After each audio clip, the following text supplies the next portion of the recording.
Ahora sí. Listo, chicos. Vamos a poder iniciar con la clase del día de hoy. Quien les habla es la psicóloga Camila Liaga. Tengo una formación en psicoterapia cognitiva conductual. También soy psicoterapeuta infantil y otra especialización en terapia del lenguaje. Actualmente me encuentro desarrollando lo que es una maestría en formación e intervención educativa en trastornos del neurodesarrollo. Quien también viene trabajando actualmente en mi consultorio, que es Psicocat ICA. Listo, chicos, entonces vamos a poderle dar inicio a la clase del día de hoy, que tenemos como índice los puntos que vamos a trabajar. Son, en definición, los procesos psicológicos básicos, como punto 2, sensación, percepción, motivación, emoción y memoria, que son todos los procesos psicológicos básicos que tenemos como ser humano al momento de percibir cada uno de ellos. Entonces, conforme vayamos avanzando, nos vamos a ir explayando un poquito más acerca de cada uno de estos puntos a tratar el día de hoy. De igual manera, de igual forma, los invito a que puedan levantar la mano si alguno de ustedes tiene alguna duda o alguna consulta acerca del tema que no les pueda quedar claro. Igualmente los invito a participar para que esta clase no esté un poquito apagada y podamos estar todos interactuando durante esta sesión. Ok, vamos a iniciar con la definición básica acerca de los procesos psicológicos básicos que tenemos, ¿no? Aquí nos comenta que los procesos psicológicos básicos constituyen a los elementos fundamentales en el estudio de la psicología, sobre todo en el estudio del comportamiento y la conducta humana que tenemos como todo ser. Estos procesos nos permiten a cada uno de nosotros tomar conciencia de sí mismo, de nuestros actos y en el entorno en el que nos encontramos.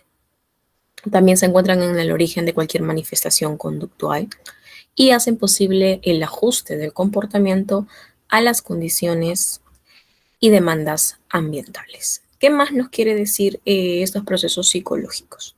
Es un conjunto de conductas que se vienen reflejando a través de la situación en la que nos podamos encontrar, a través de los quehaceres que podamos ir realizando durante nuestro día a día. Los procesos psicológicos se empiezan a percibir desde que nos podemos despertar hasta poder irnos a acostar, ya que nos permite observar, ya que nos permite percibir, ya que nos permite aprender también de cada uno de las cositas que vayamos realizando.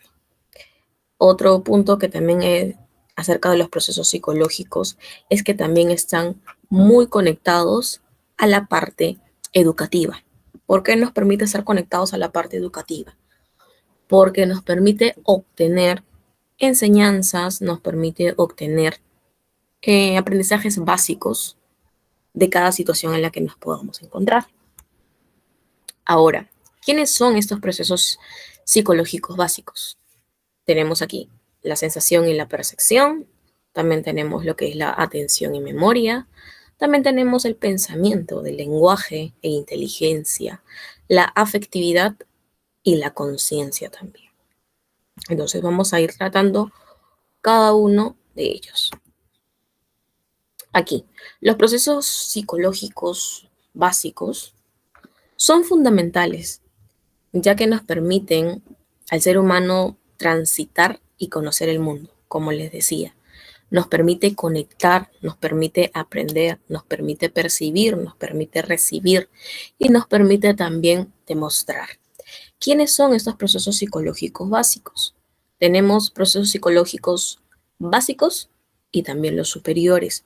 A los superiores son estos procesos de enseñanza, sobre todo de enseñanza, de recepción a nuestro cuerpo, a nuestra memoria, a nuestra mente. También tenemos que saber que los procesos psicológicos, como tal, el ser humano es un ente Es un ente de conductas, es un ente de desarrollo socioemocional, ya que podemos brindar, percibir, recibir emociones a cada momento y durante nuestro día. Los procesos psicológicos también están muy conectados hacia nuestras y con nuestras emociones. ¿Por qué? Porque desde que despertamos con un humor, ¿no? Puede ser, nos levantamos muy emocionados porque hoy es un día muy importante, por ejemplo, nuestro cumpleaños, o porque terminamos una etapa muy bonita, o porque es un acontecimiento el que venían esperando. Entonces, estos procesos psicológicos básicos nos permiten a nosotros mismos percibir esa sensación, esa emoción, y también nos permite transmitirla con las personas con las que nos encontramos. Entonces, estos procesos psicológicos nos permiten conectar también para con las demás personas con las que nosotros nos rodeamos a diario. Ahora, tenemos dos tipos de procesos, ¿no? Los básicos y los superiores, pero mayormente lo englobamos en sí como procesos psicológicos básicos. Pero aquí hay una separación. Unos son de reseccionar información y lo otro son también de poder percibir, de demostrarlo, de darlos a notar. Estos procesos psicológicos también se dan a notar y se reseccionan como tal. Ok, en los procesos psicológicos básicos, chicos, tenemos lo que es la sensación y percepción, la atención y también la memoria. Ya sabemos que la atención y memoria están muy desarrolladas, muy conectadas en sí. Y es aquí donde más adelante voy a tocar un punto que es muy, muy importante, que hoy en día está teniendo un impacto muy fuerte en el desarrollo cognitivo de los niños, como es los trastornos del neurodesarrollo y que también están conectados a estos procesos básicos psicológicos, ya que en sí tienen mucha conexión al desarrollo educativo, el desarrollo emocional, el desarrollo de inteligencia y al desarrollo de adaptación de los niños. Y es por ello que se dan este tipo de trastornos del neurodesarrollo, como son el TEA, el TDAH, el síndrome de Asperger y el síndrome de Tauro. Ahora, pasando los procesos psicológicos superiores, tenemos aquí los procesos superiores de aprendizaje, que son del lenguaje, de inteligencia y el pensamiento. Aquí en el lenguaje, ¿qué nos permite el lenguaje, chicos? El lenguaje nos permite desarrollar, conectar, tener un impacto hacia las otras personas con quien nosotros podemos comunicarnos. Ya saben que tenemos comunicación verbal y la comunicación gestual. Y en esta comunicación gestual también nos permite conectar hacia las personas que tienen dificultades, ¿no? Con la audición. La inteligencia, ¿por qué está conectada con el proceso psicológico básico? Porque sabemos que desde que nacemos tenemos un coeficiente intelectual muy desarrollado que conforme vamos pasando el tiempo, esto se va expandiendo, se va desarrollando, se va manifestando de muchas más formas en cada uno de nosotros. Y cuando hablamos de proceso psicológico, del pensamiento, es la información que podamos redactar, lo que podamos pensar a través de las situaciones en las cuales nos podamos conectar o encontrar también. Ahora vamos a pasar aquí sobre todo lo que es la definición de la sensación como proceso psicológico, relacionado en básico a la psicología, ¿sí? Entonces, cuando hablamos de sensación, según Coren Ward-Jens en 1999, ellos definieron y ellos se refirieron acerca de este proceso, que es el primer contacto entre el organismo y los estímulos del medio ambiente. Cuando hablamos de sensación, hablamos de visión, hablamos de obtener información acerca de lo que podemos ver. La sensación está muy conectada también a la percepción, porque cuando visualizamos algo, percibimos algo. Es, por ejemplo, ¿no? Aquí le coloqué una pequeña imagen acerca de la retina, la radiación, sobre todo el tema de la visión, que está muy desarrollada y muy influida en lo que vemos. Por ejemplo, ustedes ahorita que se encuentran oyendo y visualizando cada una de las diapositivas que se ha preparado, ustedes están percibiendo, observando sobre todo el color, el diseño, están observando de repente qué imagen o qué tono, qué visibilidad, qué visualización pueden tener acerca de ellos. Si les gusta, les llama la atención, le van a prestar atención a la clase que se está brindando de hoy. Pero si ustedes ven como que algo no agradable, que no les agrada, que no entra visualmente, porque todas las cosas entran a nuestra memoria, a nuestra mente visualmente cuando captan en sí nuestra atención. Entonces, la sensación es percibir lo que nosotros podamos observar como tal. Y sentimos, cuando hablamos de sensación, hablamos de sentir, ¿no? Por ejemplo, podemos visualizar, supongamos que se encuentran en un examen. Ustedes simplemente al visualizar tienen esa percepción, tienen esa sensación de, uy, estas preguntas, ¿de dónde las sacaron?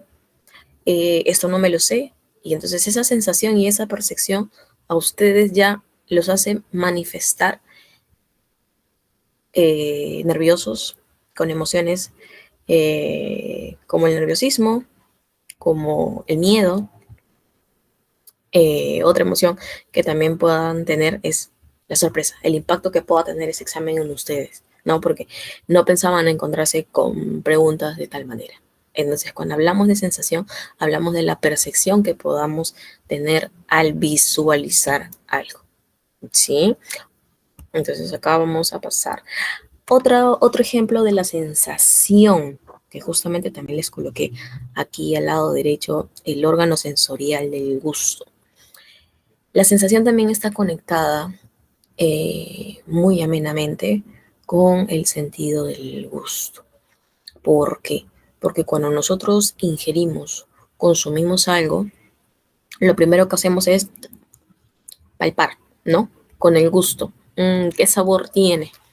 Entonces, al percibirlo, al ingerirlo, nosotros decimos, ah, wow, ¿no? Está agradable, tiene buen sabor, tiene buena contextura.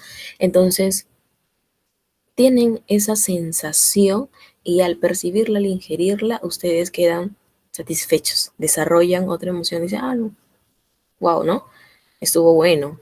Entonces, la sensación no simplemente habla de visión, sino también habla de gusto, del sentido del gusto. Entonces, la sensación está conectada aparte de dos sentidos de nuestro cuerpo humano.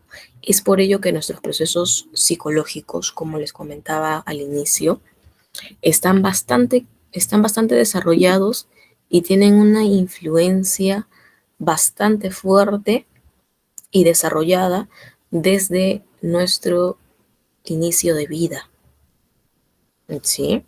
E incluso desde la etapa de la gestación, ¿no? Cuando una mamá no se encuentra gestando, todo lo que ella recepciona visualmente o emocionalmente, lo percibe bebé. ¿Por qué? Porque son uno en sí, solo están conectados. Son dos personas, pero a la vez están conectadas. Entonces esa sensación la percibe internamente bebé también. ¿De qué manera?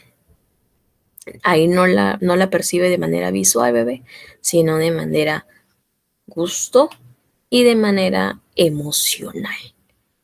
Porque ahí es donde surgen las depresiones en la gestación, es ahí donde surgen los cambios hormonales, en la mamita que se encuentra gestando, al percibir y al encontrarse de repente en situaciones un poco complicadas para ella, como por ejemplo los problemas de repente con la pareja, problemas laborales, etc., etc.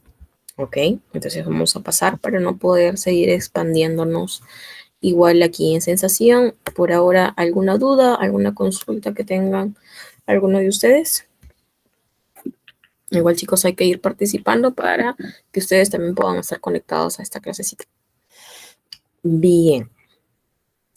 Como les comentaba, sensación y percepción. Aquí les coloqué un ejemplo más cotidiano, ¿no?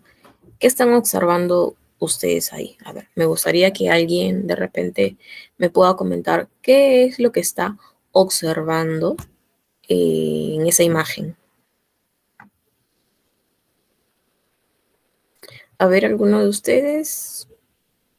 Si no, voy a ver, denominar a alguien. ¿Qué es lo que pueda, qué es lo que puedo estar observando?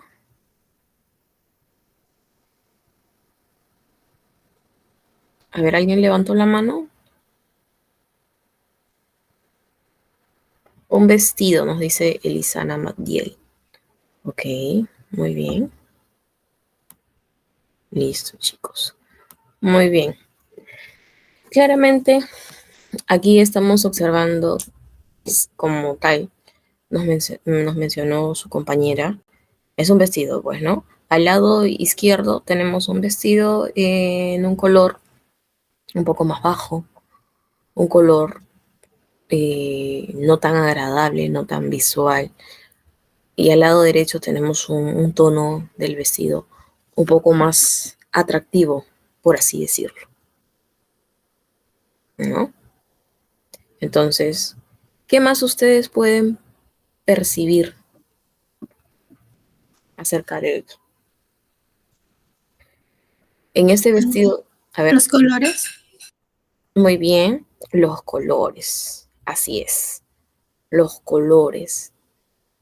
A ver, si observamos y nos detenemos a ver bien, ¿alguno de ustedes se colocaría el vestido de la mano izquierda en el tono Sí, así? normal, creo. Sí. ¿Y quiénes se podrían colocar de repente el vestido de la mano derecha en un tono un poco más llamativo? ¿Alguno de ustedes? Creo que aquí también hablamos de gustos y colores, ¿no? Y definiciones, chicos, ¿no? Entonces aquí yo puedo percibir en el vestido de la izquierda que no es un tono de repente, si hablamos de mis gustos, hablamos de que, bueno, un color sumiso, un color que de repente va acorde a una situación en la cual yo me puedo encontrar, de repente una exposición que yo pueda tener en una de mis clases. Y de repente el vestido de la derecha lo podría usar en ese mismo modelo, pero en un tono un poco más llamativo, un poco que llame, capte un poco más la atención, de repente en una fiesta más formal, llamémoslo así, ¿no? Entonces, aquí estamos hablando de una sensación y percepción visual, ¿no? De la visualización que podamos tener acerca de cada objeto, cada prenda o cada modelo, diseño o algo que podamos visualizar como tal. Entonces, la sensación y la percepción efectivamente están muy conectadas en sí, desde que amanecemos hasta que nos acostamos, ¿no? Ahora vamos a avanzar aquí. Cuando hablamos de sensación, aquí les he colocado un pequeño concepto que es el proceso fisiológico por el cual nuestros órganos sensoriales, nuestros órganos de los sentidos, como les comentaba, y los receptores neuronales responden a estímulos externos del ambiente y lo transmiten al cerebro como tal. Claro que sí. ¿Por qué lo recepcionan nuestros órganos y receptores neuronales? Porque efectivamente todo nuestro cuerpo está muy conectado, ¿no? Está conectado. Recepciona, percepciona, siente y manifiesta. Ese es el ciclo que cumple una sensación o una percepción. ¿Ya, chicos? Entonces aquí incluyen y están conectados todos nuestros órganos sensoriales. Y esta información, ¿quiénes la recibe? Nuestro cerebro. Y al recibirla, nuestro cerebro percibe o se manifiesta o tiene un impacto en cualquier situación en la cual nos podamos encontrar y la manifestamos de una y mil maneras. Por ejemplo, una sensación que yo puedo tener, recibir una nota muy alta en un examen que de repente yo no tenía pensado sacar un 20. ¿Cómo lo manifiesta mi cuerpo en sí? ¿Cómo lo procesa fisiológicamente? Emocionado, muy alegre. ¿Y cómo impacta en sí o cómo lo manifestamos luego? De repente podemos empezar a saltar, podemos empezar a sonreír muy efusivamente o de repente queremos demostrar, ¿no? Con un abrazo, celebrándolo con una persona muy allegada. Entonces, el cerebro lo manifiesta, nuestro cuerpo lo manifiesta de tal forma, ¿no? Otra sensación que podamos tener con el sentido de repente, del oído, ¿no? Eh, escuchamos a nuestro grupo favorito y escuchamos la canción preferida que nos pueda agradar, que nos pueda gustar, que cuando podemos tener un mal día la podemos oír y nuestra emoción varía, cambia. Entonces, sensación auditiva, percibimos y eso lo manifestamos de qué manera. De repente dando un pequeño baile, de repente tarareando la canción y eso estimula a nuestro cuerpo, nuestro cerebro lo transmite y lo manifiesta de tal manera, ¿no?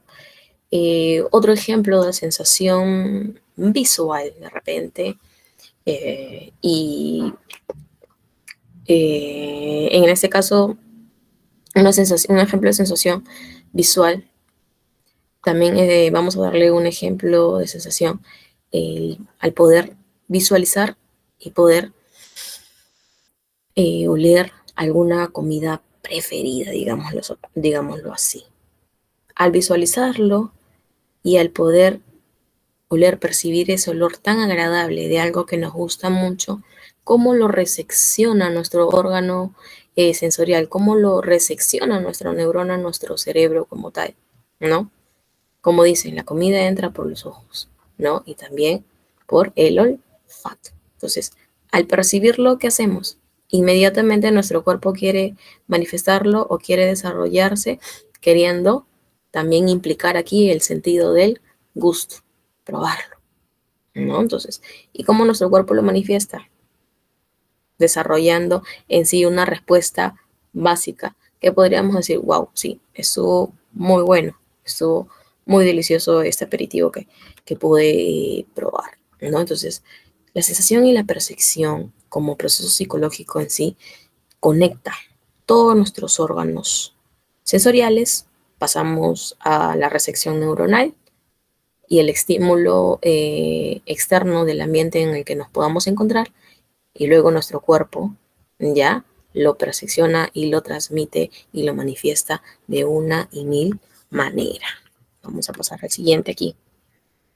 Aquí tenemos un ejemplo de proceso psicológico en visión. Aquí justamente les he podido colocar un ejemplo, ¿no? Un sol que está dando una radiación a un árbol. Nosotros como tal observamos la fotosíntesis que se pueda estar dando en ese momento, nos capta la atención, de repente la luz o la sensibilidad que pueda causar en nuestra visión y nuestro cerebro cómo lo desarrolla. Hay personas que les agrada de repente estar en un día muy soleado en un parque, pero hay personas que también no les agrada este tipo de momento. ¿Por qué? Porque eh, la radiación solar hoy en día, por ejemplo, está muy, muy fuerte, afecta demasiado y nosotros podemos percibir, ¿no? que nuestra piel empieza, pues, ¿no?, a quemar mucho, empieza a recibir demasiada radiación y eso genera también un cambio emocional en nosotros. ¿Sí? Entonces, este es un ejemplo de percepción visual. Vamos a pasar acá. Cuando hablamos de percepción, chicos, cuando hablamos de percepción, aquí les he colocado a través de un estímulo sensorial, el cerebro, perdón, va a interpretar lo que observa y recoge a través de los sentidos. Este permite inferir una idea de lo que podamos observar y se da la atención, la percepción de la realidad en la que nos podamos encontrar. Además, está determinada por procedimientos internos como la selección, la organización y la interpretación. Cuando una persona sufre alucinaciones, se dice que tiene trastornos de la percepción. Ahorita nos vamos a ir a ampliar un poquito más acerca de lo que les coloqué, que es algo muy, muy importante. Y como les comentaba a inicio, la percepción es todo lo que podamos sentir, observar y desarrollar e impactar en sí. Percepción, hablamos de observación, de la atención que podamos tener en algo, ¿no? Y eso nos permite conectar con otras cosas. Aquí, percepción, podemos percibir que una persona, aquí les puse un ejemplo y unos vasitos con unos emoticones, ¿no? Percibir emociones, que es lo que sentimos día a día. El encontrarnos felices, enojados, tristes. Cuando observamos algo y tiene un impacto muy fuerte, puede causar en nosotros, ¿qué cosa? Tristeza. Y esta tristeza, ¿de qué manera la podemos desarrollar o manifestar? De repente enclaustrándonos, de repente aislándonos, teniendo esa conducta asocial, o de repente también queriendo captar o llamar la atención de otras personas, porque hay seres humanos que cuando perciben alguna emoción muy fuerte, como la tristeza o el enojo, necesitan y requieren esa conexión o esa escucha activa. Por ello es muy importante que hoy, chicos, para poder tener un mejor alcance en lo que es la salud mental, nosotros seamos personas empáticas cuando podamos percibir que un ser humano no se encuentra pasando por un buen momento, ¿no? Debemos de desarrollar siempre lo que es la escucha activa y la escucha empática. Escuchar sin poder juzgar. La percepción nos permite desarrollar emociones como tal, ¿ya? Y aquí, cuando hablamos de este ejemplo o este pequeño párrafo que les he colocado acerca de que cuando una persona sufre alucinaciones, se dice que tiene trastornos de la percepción. Sí, como tal. Cuando una persona sufre alucinaciones, esto mayormente se da, chicos, en las parálisis del sueño, ¿no? Podemos percibir en nuestro sueño, en nuestra parálisis, en nuestra crisis, que hay una persona que se está subiendo encima de nuestro cuerpo, o podemos percibir a medio sueño que alguien nos está observando, o podemos percibir que de repente hay una persona que físicamente, visualmente no la podemos ver, pero que podamos percibir de repente esa presencia, ¿no? Entonces, sí, es un trastorno de la percepción y hoy en día está muy desarrollada con el trastorno de ansiedad generalizada, que hoy en día también es un trastorno que es muy común. Por ejemplo, de cada 10 pacientes que puedo atender y recibir en mi consultorio, 7 a 6 personas desarrollan y vienen con un caso de ansiedad. ¿Y por qué? ¿Por qué vienen a consulta? Porque empiezan a percibir esas reacciones fisiológicas en su cuerpo. ¿Por qué? Por las emociones, por el cambio brusco de emociones o por las situaciones en las cuales ellos se puedan encontrar. Pero la ansiedad también en ocasiones permite desarrollar pequeñas lagunas como tal, llamémoslo así, la alucinación. Podemos podernos sobrepensar qué cosa, de repente a pensar irracionalmente, pensar negativamente, y es donde ahí podamos decir, no, me está pasando tal cosa y ya lo exageramos, lo agrandamos, nos vamos más allá. Entonces, la ansiedad puede tener conexión con alguna alucinación, pero no está al 100% eh, que pueda desarrollar un trastorno de la percepción. Se puede sentir reacciones fisiológicas, sí, pero no quiere decir que si desarrollamos o tenemos un casito de ansiedad o estamos atravesando un cuadro ansioso, efectivamente vamos a tener un trastorno de la percepción. No siempre se da, pero sí en un caso de trastorno de ansiedad generalizada en un nivel grave, ya se empieza a desarrollar este trastorno de la percepción. ¿Por qué? Porque ya nos volvemos una persona muy psicótica, nos psicoseamos al percibir cualquier estímulo. Bueno, nuestro cuerpo lo desarrolla y lo siente. ¿Sí? Entonces, hasta aquí, ¿alguna duda, alguna consulta que quieran tener, chicos? ¿Que puedan tener de repente? Ok, cuando hablamos de percepción, también hablamos de la sensación. Entonces, son estos datos brutos de los estímulos que recibimos del mundo externo. En cambio, la percepción es el proceso en el cual se organiza esta información para dar una información aquí sensorial. ¿Cuáles son los tipos de percepción?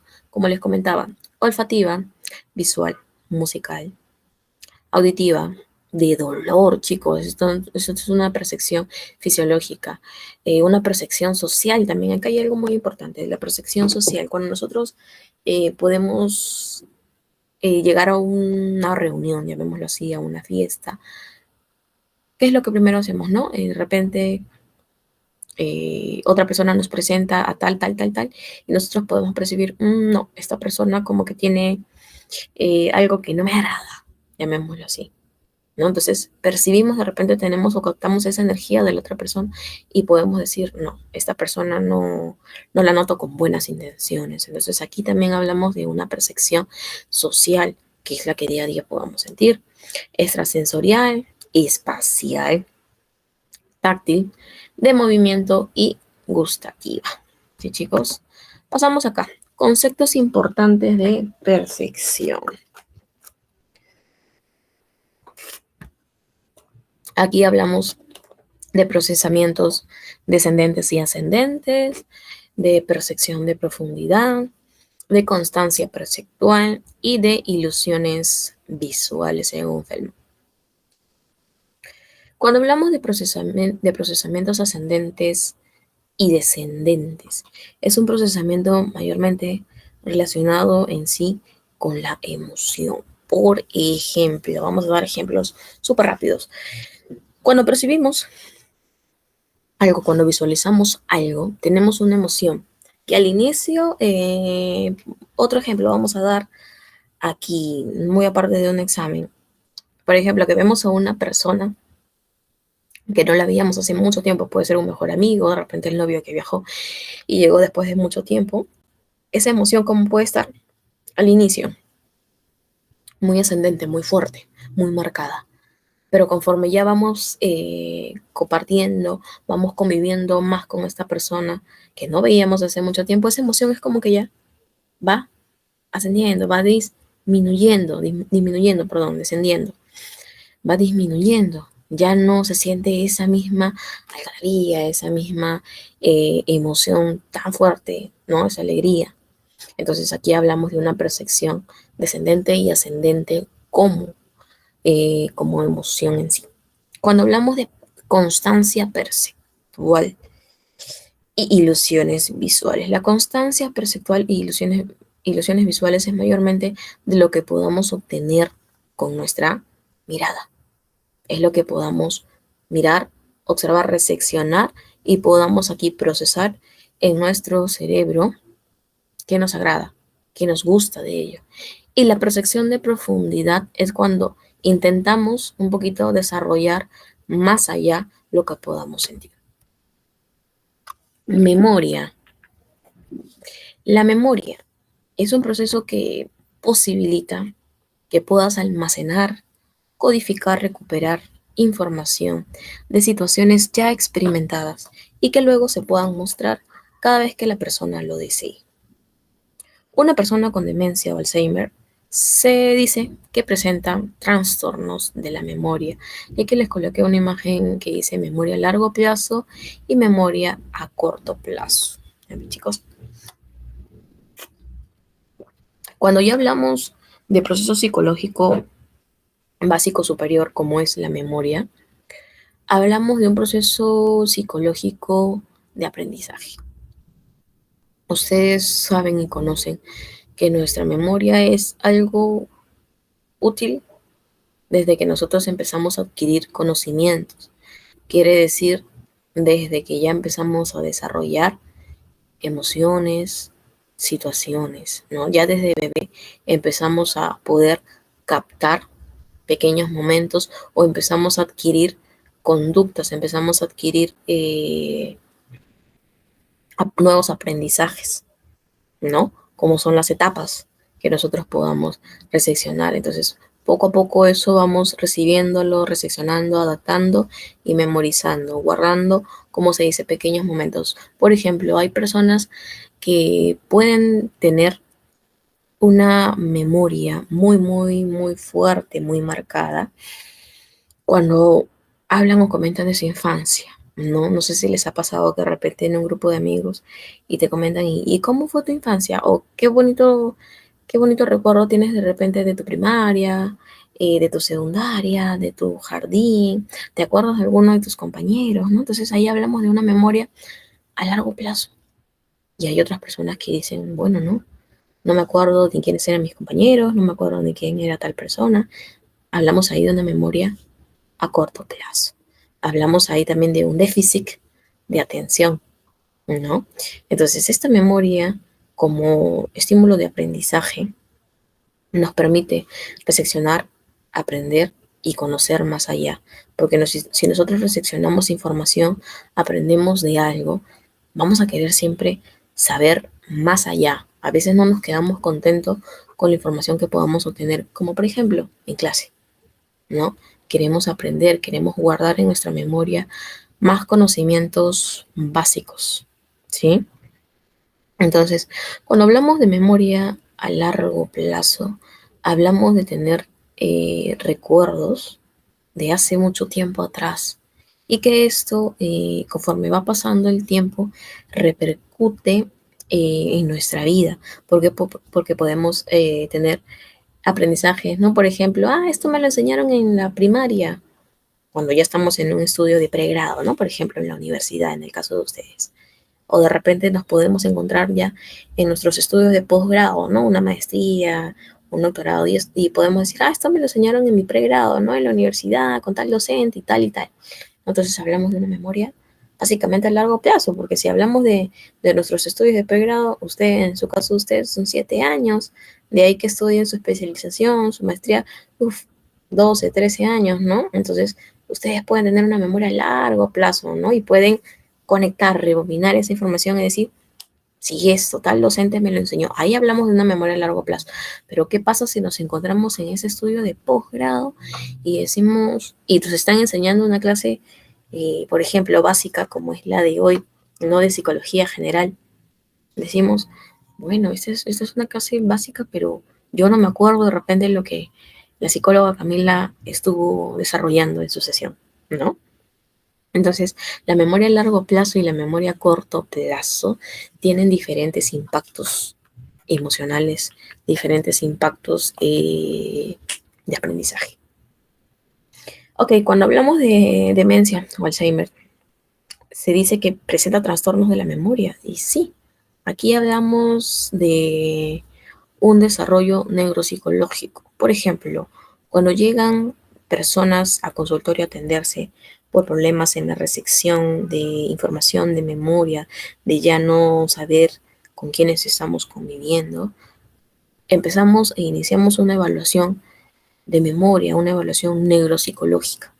Y para hacer una evaluación, chicos, neuropsicológica también necesitamos tener un estudio en neuropsicología para poder saber un poquito más y poder desarrollarnos un poco más y poder ayudar a esta persona en ese trastorno que está atravesando, en ese trastorno sobre todo de la edad, ¿no? Hay personas que pueden tener 60, 70 años o en ese lapsus de edad y ya pueden estar presentando ese trastorno de la memoria, ¿no? Entonces, ahí necesitamos estimular nuestro cerebro, nuestra memoria, con ejercicios de atención y concentración, que hoy en día se está dando mucha terapia de atención y concentración para niños con déficit de atención, con ese trastorno de neurodesarrollo, o para personas adultas, para personas en la etapa de la vejez. Se trabaja muchísimo estimular con ejercicios de atención ejercicios de atención y concentración en sí, para poder tener activa esa memoria, para poder tener activa esa mente y para poder desarrollar un poco más a plenitud lo que es la memoria a largo y a corto plazo, chicos. Cuando hablamos de atención, a ver, aquí nos toca atención y de ahí nos va a tocar, a ver, aprendizaje, motivación, emoción. Uy, ahí nos falta regular. Entonces vamos a ir avanzando porque el tiempo se nos va, chicos. Cuando hablamos de atención en sí, hablamos del proceso mental que nos apoya y permite y juega básicamente un papel importante en todos nuestros aspectos y procesos mentales superiores, y a lo que los individuos tienen que estar prestando atención para el recepcionar y procesar información, como les venía diciendo. Este proceso psicológico básico es de aprendizaje, pero este no es un proceso, perdón, psicológico básico, sino es un proceso básico, es un proceso psicológico superior, chicos, disculpen. ¿Por qué? Porque nos permite recepcionar información, conocer, detallar, aprender y manifestar. Aquí también les coloqué, ¿no? La atención es también denominado como un trastorno crónico caracterizado por la dificultad para prestar atención, la hiperactividad y la impulsividad. Aquí vamos a hablar un poquito más adelante del TDAH. Entonces, la atención es es la capacidad, es el proceso que tenemos todo ser humano para poder recepcionar sensación, percibir, visualizar, obtener, desarrollar información. Cuando atendemos, aprendemos. Cuando atendemos, conocemos. Cuando atendemos, aparte de aprender, conocer, desarrollamos capacidad, uno, cognitiva. Entonces, si nosotros solemos prestar atención cuando están explicándonos algo, nuestro cerebro recepciona esa información, la desarrolla, la procesa, la estimula y la aprende. Entonces aquí, cuando hablamos de atención, hablamos de memoria también, conocimientos, recepcionar información, aprender, guardarla para más adelante también emplearla, ¿no? Cuando hablamos de déficit de atención, hablamos de un trastorno del neurodesarrollo. ¿Y por qué como tal trastorno del neurodesarrollo? Porque aquí implica la incapacidad básica del desarrollo cognitivo, del desarrollo del aprendizaje, chicos. Entonces, las personas que también tienen un déficit de atención mayormente desarrollan una impulsividad, mayormente desarrollan lo que es hiperactividad. Y cuando hablamos de un trastorno del déficit de atención del TDAH, hablamos de hiperactividad, hablamos de impulsividad, hablamos de agresividad, hablamos de la poca atención que podemos tener al percibir y al aprender algo. Cuando hablamos de aprendizaje, aquí, aprendizaje es uno de los procesos psicológicos básico, superior, más conocido. Ustedes habrán oído, ustedes habrán escuchado, sí, existen los procesos psicológicos, pero no todos los separan No todos los definen como proceso psicológico básico y como proceso psicológico superior. En ese sentido, el aprendizaje es un proceso psicológico básico en general, pero superior al momento de aprender.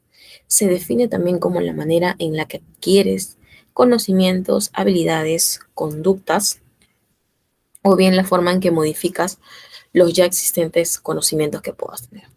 Decenas de psicólogos y pedagogos y pensadores han creado su propio modelo para aplicar este proceso. Claro que sí, como cada docente, como cada psicólogo emplea una metodología y muchas veces utilizamos la formación que podamos tener para poder emplear. Por ejemplo, en mi caso, tengo una formación en lo que es terapia cognitiva conductual, entonces trabajo con esa metodología, empleo mi formación para poder, ¿qué cosa? Desarrollarlas, emplearlas en cada una de las sesiones que yo pueda brindar en sí, ¿no? ¿Y para qué? Para que modificar conductas también. Aquí les coloqué un dato importante también. Al igual que en el caso anterior, encontramos varios trastornos en los que este proceso se ve afectado. Aquí también, en el aprendizaje. El déficit de atención se ve en lo que es memoria, atención y aprendizaje, que es el DDHA, como les venía comentando, o efectivamente lo que también se está dando hoy en día, el trastorno del espectro autista.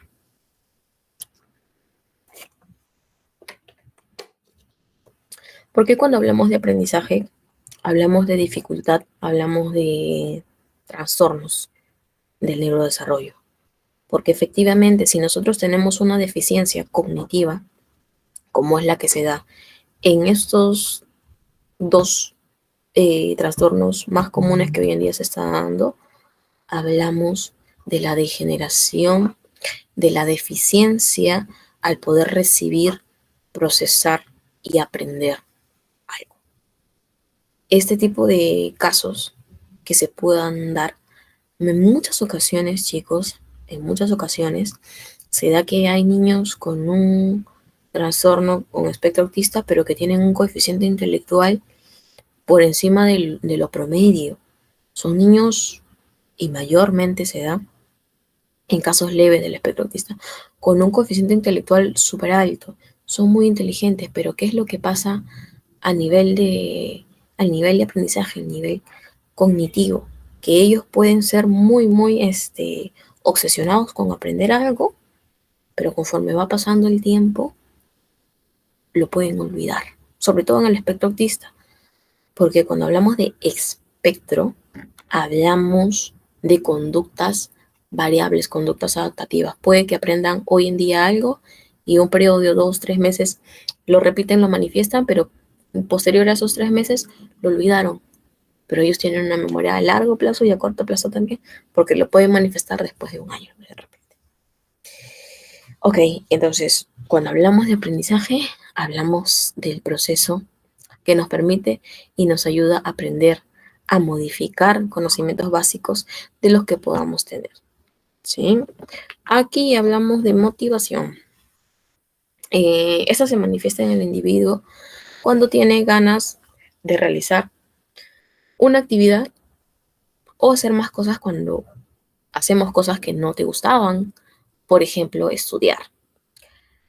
El ejemplo que les coloqué aquí, la apatía.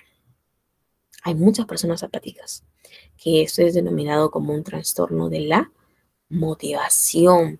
¿Por qué? Porque no tenemos esa automotivación personal. Para cada actividad que podamos realizar, debemos tener en sí esa automotivación.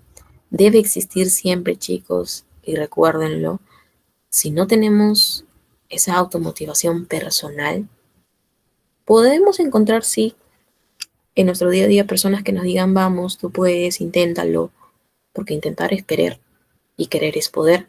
Pero si yo no me la creo, si yo no siento que puedo dar, si yo no tengo ese pensamiento positivo y simplemente tengo pensamientos irracionales, entonces aquí no vamos a estar motivados por sí mismos, sino que vamos a querer reseccionar oye, inténtalo, dale.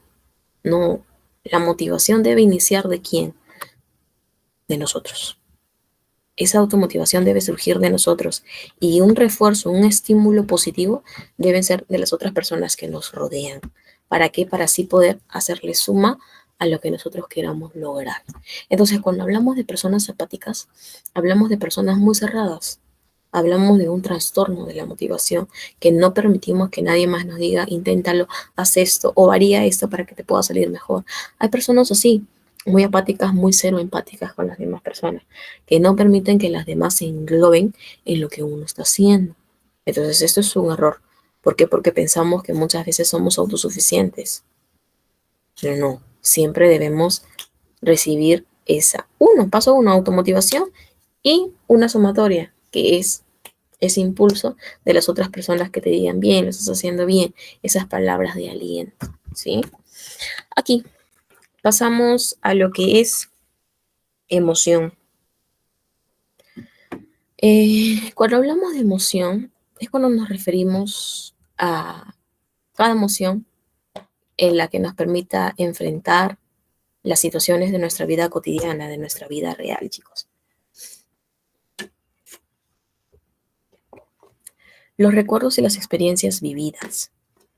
Se dice que en las emociones se manejan dos componentes, uno psicológico y otro fisiológico.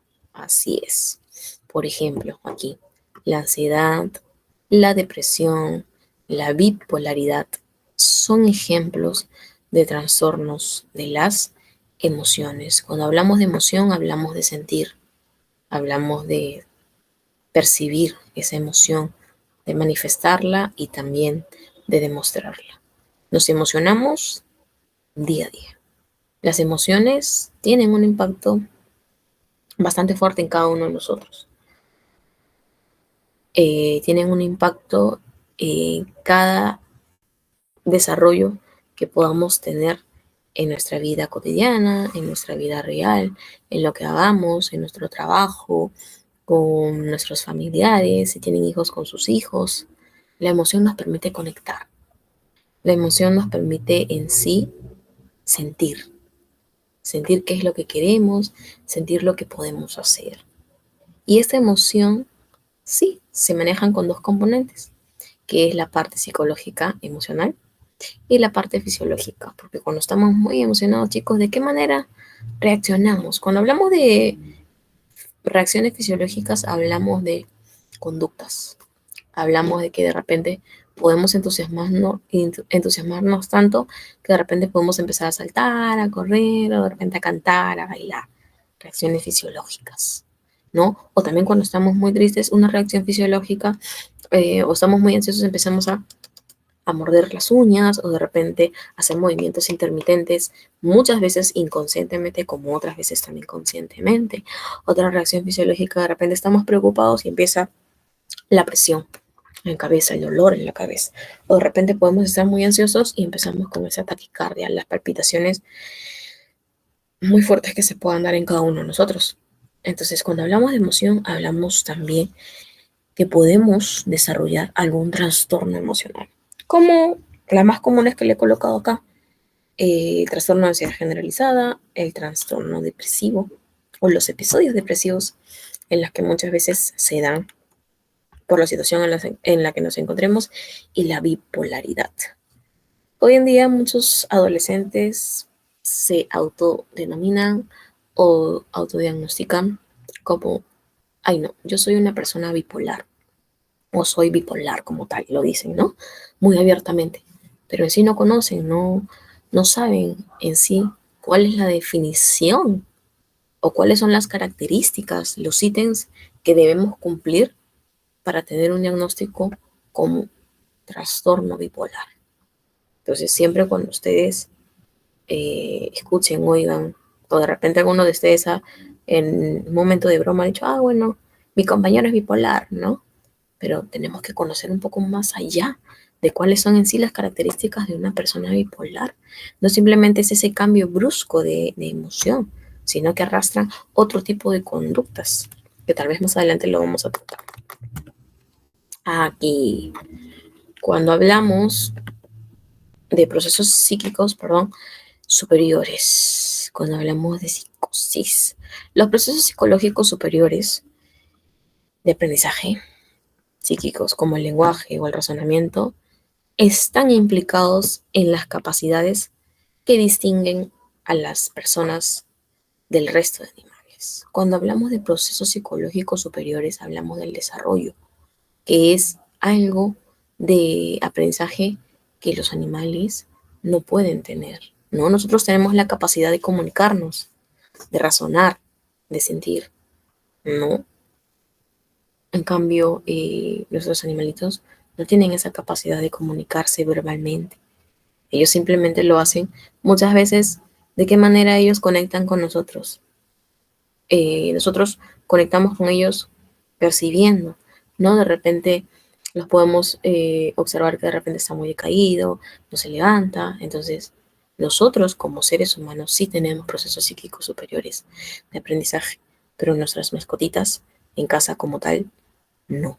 ¿Por qué? Porque no tienen ese desarrollo cognitivo, el que es comunicarse, el poder demostrar emociones, ¿no? Nosotros a veces podemos decir, no, mi perrito está triste. ¿Por qué? Porque lo vemos ya, observamos, percibimos que está decaído, está no quiere dormir en su camita, o de repente está aislado, o se mete de repente si es pequeñito debajo del mueble, ¿no? O no come de repente. Entonces nosotros como seres humanos como tal podemos percibir ellos, pero nuestro animalito muchas veces se acerca, como dicen, ¿no? Ellos sienten nuestras emociones, ellos conectan de tal forma, pero no lo procesan, no lo desarrollan como superioridad.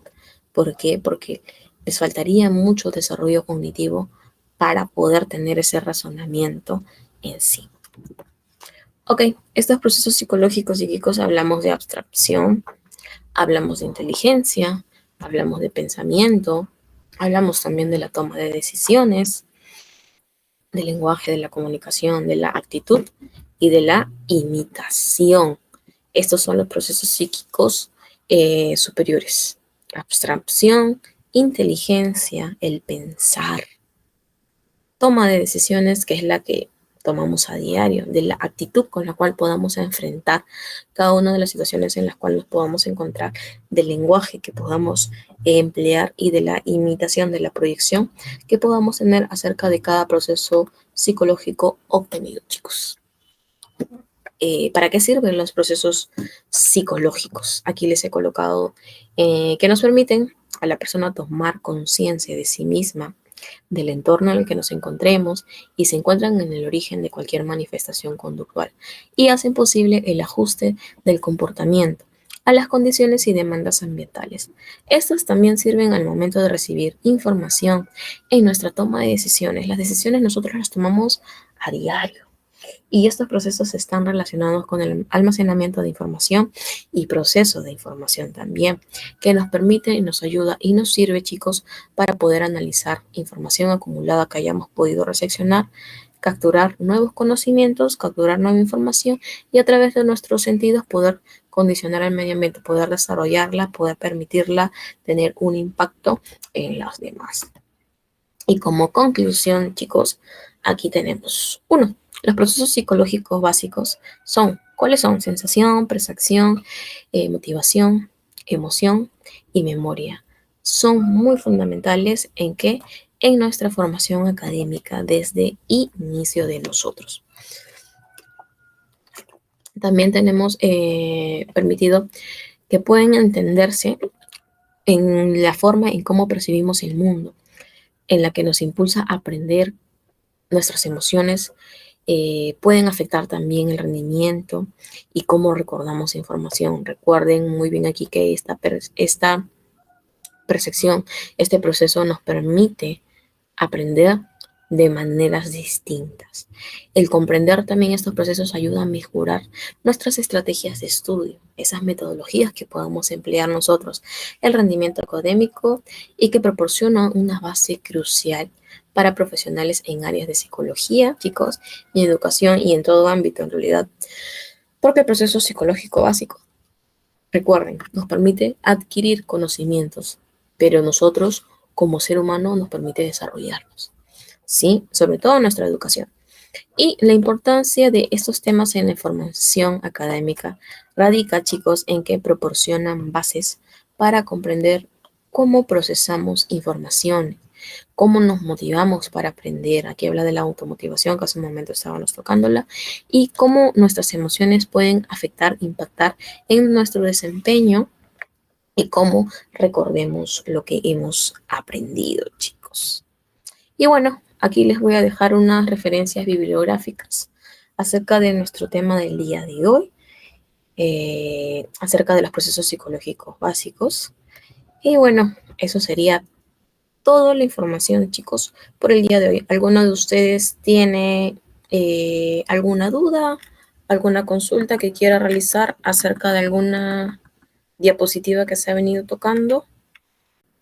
Bien, chicos, entonces ha sido un gusto poder, ¿no?, estar presentes con ustedes el día de hoy en esta clase de lo que es procesos psicológicos básicos, y creo que el día viernes también nos toca una clase que ya va a ser de manera presencial. Que tengan una bonita tarde y que sigan disfrutando en casa este feriado. Cuídense mucho conmigo, eso fue todo por hoy. Hasta luego.